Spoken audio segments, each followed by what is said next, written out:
Alam mo ba, gabi pa mas ramdam ang lagusan vibe dito sa Pampanga? Legit, tara sakay ka. Habang nagda-drive tayo sa Clark Freeport Zone, look around. Wide roads na parang runway, streetlights na social. Tahimik, konti lang sakyan. May mga expats na chill maglakad kahit gabi.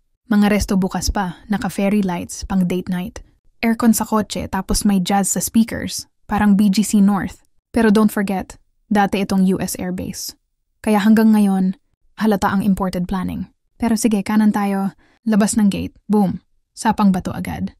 Para kang nag-teleport, biglang sikip ng kalsada. Jeepney terminals na may unli ingay.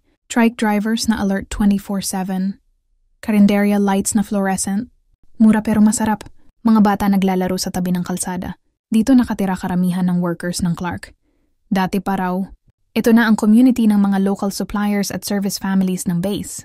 Sa loob ng Clark, pang-corporate, pang-imported. Sa labas, pang-masa, pang-totoo. Inside, $2.50 na kape na may latte art. Outside, P15 na 3-in-1 sa Styro Cup. Para talagang may portal eh. One border lang, ibang mundo. Isang linya ng kalsada pero ibang vibe. Kaya ako, saludo sa parehong side. Clark Freeport for the big dreams and dollars. Sa Pangbato for the real grit and heart. Pampanga yan. May lagusan. Isang gabi ng biyahe, dalawang mundo. Ikaw? San ka bababa?